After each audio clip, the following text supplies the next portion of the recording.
satu pelajaran menarik dari Isra Mi'rajnya Nabi Muhammad. Nabi ketika Mi'raj Isra dari Masjidil Haram Masjidil Aqsa, dari Masjidil Aqsa terus sampai Sidratul Muntaha, itu Nabi berkawan dengan siapa? Dengan Jibril. Ternyata ujung-ujungnya, kita bicara akhir cerita aja lah.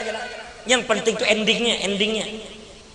Ketika kita bicara terakhir, tiba-tiba Jibril bisalah ikut Nabi kadakawa sampai di satu batas qabla rafraf.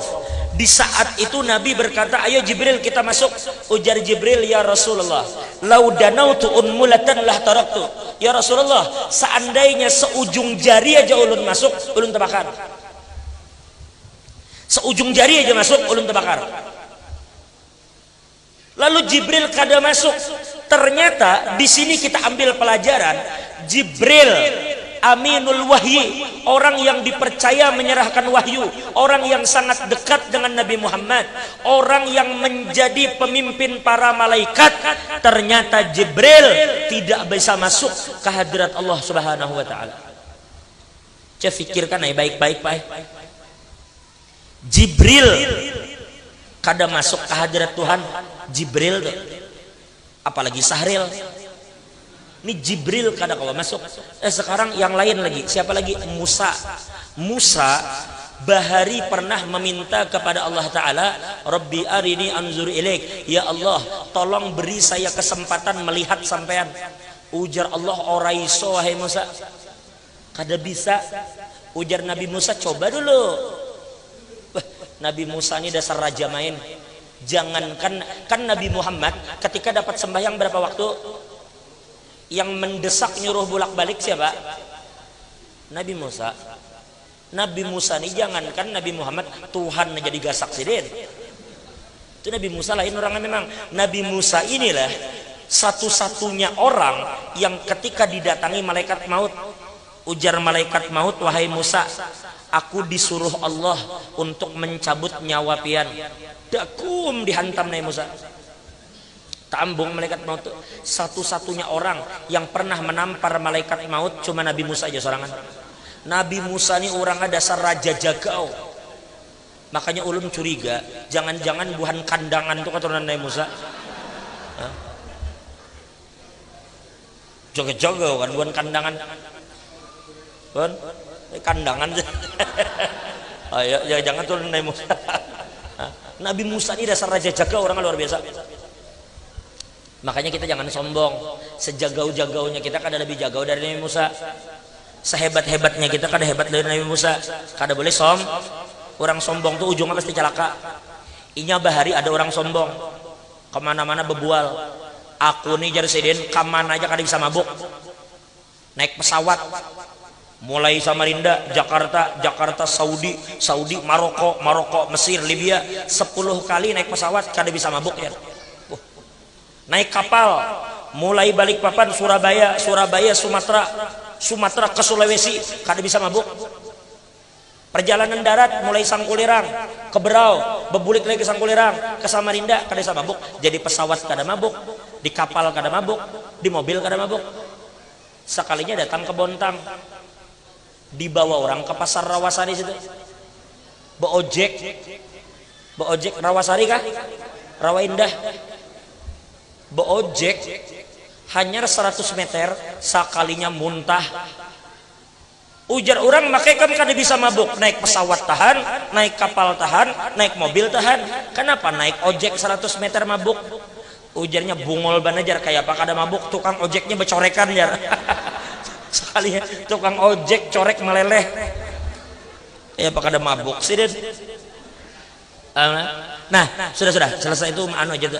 Inti pelajaran kita adalah pertanyaan ulun selanjutnya. Umpama nih rof, umpama nih batas. Di sini Jibril tertahan di belakang tabir ini dan kada bisa masuk. Nabi bang masuk. Berarti Jibril yang begitu dekatnya dengan Tuhan kada bisa masuk.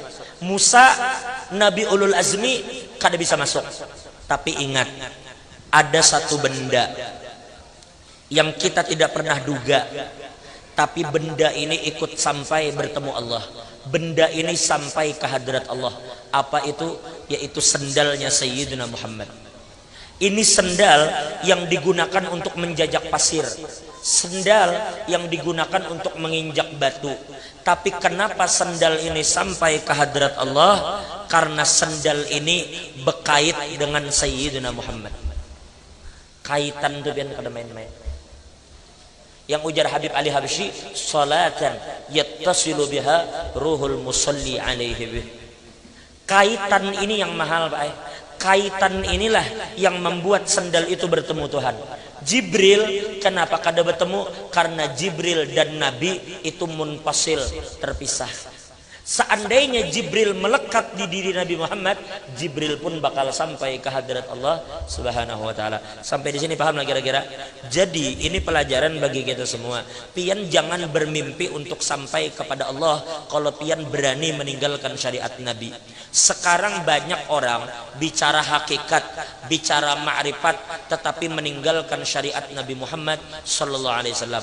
Sedangkan ulama mengatakan, may yaqulu wa may yad'i annahu yuhibbullah wa lam yasluk bi tariqatil muhammadiyah bahwa kadzabun 'alal kadzab. Barang siapa yang mengaku cinta kepada Allah tetapi dia tidak berjalan di jalan Nabi, maka orang itu dajjal, pembohong. Kada mungkin orang ngaku cinta Tuhan tapi meninggalkan syariat Nabi, itu mustahil. Karena kullu turuq masdudah, semua jalan menuju Allah sudah ditutup terkecuali jalannya Nabi Muhammad. Kita tidak punya pilihan. Jalan kita menuju Allah cuma satu, yaitu Sayyidina Muhammad. Pahamlah? Lalu akhirnya berpikir ya, mulai hari ini jangan lagi berpikir mencari Tuhan. Allah menciptakan pian bukan untuk mencari Tuhan. La tatafakkaru fillah, jangan terlalu banyak memikirkan Tuhan. Nah ini ujar Habib Zain bin Smith, la tata'ammaku fi ilmi tauhid fatasyuk. Ujar Sayyidina Ali, la takun fi bahril amik fatahlik. Jangan sekali-sekali kamu menyelam di lautan yang dalam, kamu bakal tenggelam. Kamu tidak usah pikirkan Tuhan, kamu bakal gila. Karena Allah itu batin. Sekali lagi, Allah itu batin. Allah Ta'ala itu tidak bisa dijangkau karena Allah itu batin. Kayak apa nak menjangkau yang batin? Sudah Allah katakan, la tudrikuhul absar wa huwa yudrikul absar wa huwal latiful khabir. Allah itu mana bisa dijangkau dengan pandangan dan tidak bisa disentuh oleh pegangan tangan kita.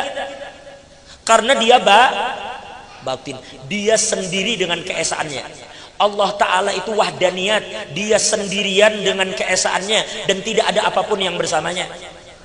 Lalu yang batin itu hendak menzahirkan dirinya, yang tadinya batin ingin menampakkan diri. Lalu dikatakan di dalam kitab, falamma arada subhanahu wa ta'ala ayyatajalliya bi ismihi dhahir qabada qabdatan min nurihi wa qala kuni muhammada. Lalu saat itu jadilah Sayyidina Muhammad. Siapa Muhammad ini? Muhammad ini adalah penampakan zahir dari kudrat dan iradat Allah. Kalau ingin melihat tajalli, kesempurnaan Allah, lihatlah di diri Sayyidina Muhammad. Dalang itu kada perlu terlihat, tetapi apa yang dilakukan wayang itu semua adalah menunjukkan kudrat dan iradat dalang.